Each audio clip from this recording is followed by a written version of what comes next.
Thank you. So I am going to talk on genetics of retinal dystrophies and diabetic retinopathy.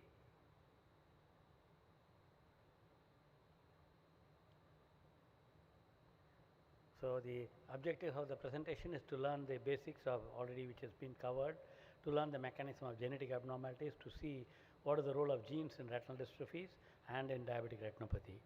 If you didn't have genetic mutation, we wouldn't have us.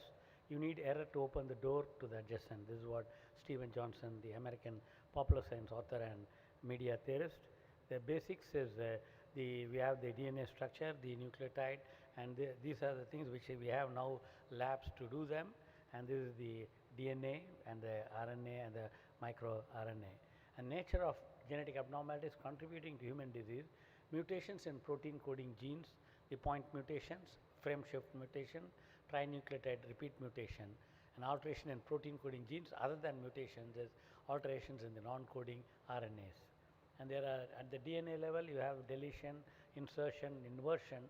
At protein level you have the missense mutation, nonsense mutation, frame shift deletion mutation, frame shift insert and mutation. In molecular genetics, either neutral or non-neutral, and chromosome mutations like the structural mutation, the deletion, duplication, inversion, insertions and translocations, and numerical mutations, the polyploidy and aneuploidy.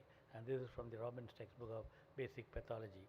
So retinal dystrophies are degenerative disease of the retina which have marked clinical and genetic heterogeneity, night or color blindness, tunnel vision, and subsequent progression to complete blindness. And genes encode proteins involved in retinal cellular structures, phototransduction, the visual cycle, and photoreceptor structure or gene regulation.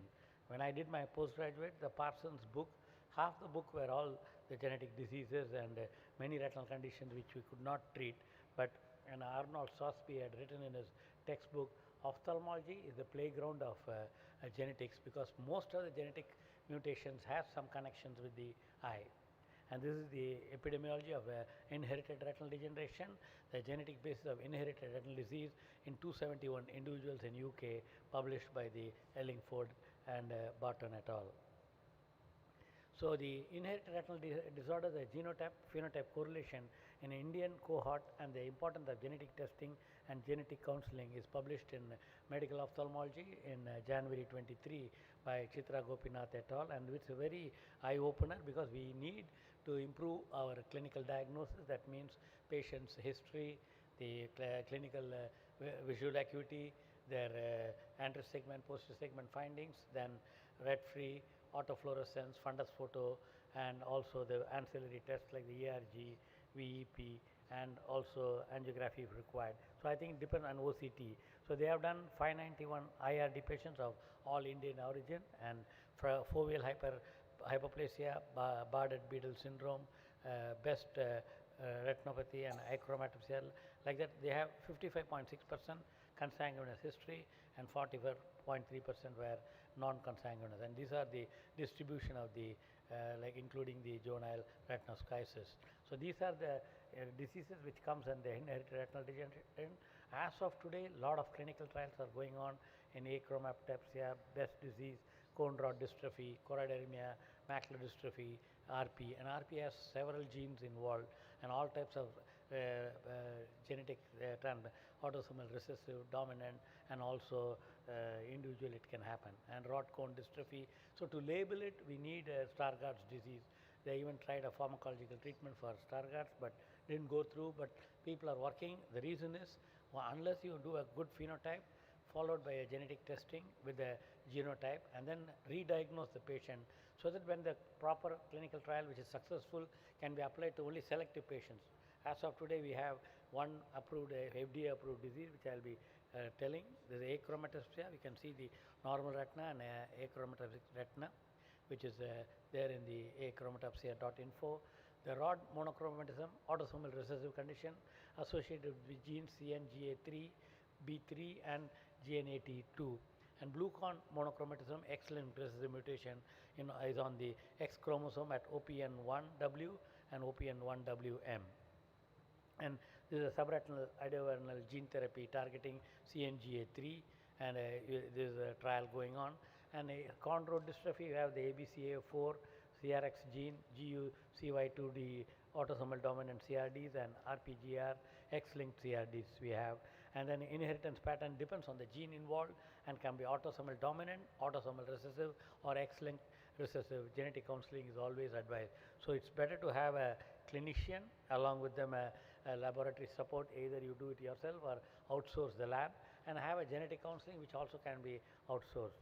And congenital stationary night blindness, the photoreceptor, the retinal pigment epithelium, classically complete and there is the incomplete type. So ERG based, you have the Rix type and the Schubert-Bornstein type. And genetic counseling and genetic testing has to be done in such cases. So many times the one single question which the parent and the child or the adult can keep asking is, what are you going to do next? Because they are not only interested in diagnosis with phenotype and genotype, they'll ask what can be done. So Charles Keepan says, never say never again. You keep hope, but I always tell them, don't have false hope, because there are a lot of research going on for the last 3 decades, and some treatments have come and all patients cannot be benefited. And this is a publication which was there in the RO abstract in June 23, long-term functional rescue following a AAV-based gene therapy in canine model in LRIT3 congenital stationary night blindness. And this is the first drug which is approved by the FDA, the vortigene neparavac, which is called the Luxturna, and RP65 gene mutation are eligible to receive the target therapy. So this is the one treatment which is available now. And genes affect the phototransduction cascade, the retinoid cycle, photoreceptor structure, or other biological function of the photoreceptor and retinal pigment epithelium. Syndromic RP includes Leber congenital amaurosis, Usher syndrome, and Bardet-Biedl syndrome. And LCA is mostly an autosomal recessive hereditary condition caused by RP65 mutation. So this is the gene therapy, and they are also trying intravitreal. As of today, it's not working. And the subretinal is not just an injection. You have to do a vitreoretinal surgery, go into the subretinal space, and they are now trying robot to introduce the gene vector into the subretinal space. So modifications by external factors to DNA that turn genes on or off, and these modifications do not change the DNA sequence but are inheritable, and through methylation or through acetylation. And what is the relevance to clinical practice and future directions of epigenetics? Most of the genes causing RP must be identified. It must be possible to detect nearly all of the disease causing mutation with these genes.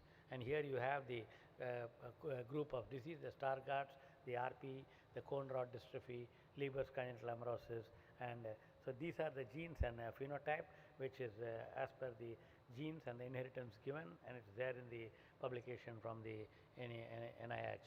And choroideremia, there are a lot of work going. Fortunately, we don't see much in India, but we rarely see them. X-linked chorioretinal dystrophy, characterized by diffuse progressive degeneration of the RPE, photoreceptors and choriocapillaries, and choroideremia gene mutation is X-linked recessive. Genetic testing or through immunoblot analysis with the anti-REP1 antibody, prenatal testing for choroideremia.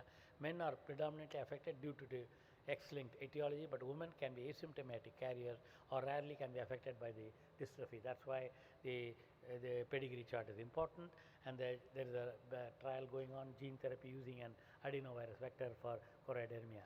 Stargardt's is my interest. We have a lot of Stargardt's in India, and ABCA4 gene through autosomal recessive, homozygous or compound heterozygous transmission, ATP binding cassette ABC superfamily. And they also tried a drug, fenretinide, which was used for neuroblastoma, and where we applied for a grant in the National Medical from UK with the professor in Queen's University, but we did not get through. So as of today, genetic thing is going on, restoring the ABCA4 gene function, which is there's a Stargardt Foundation which is working on it, and then this is how again you need a vitreoretinal surgery and inject the vector into the subretinal space.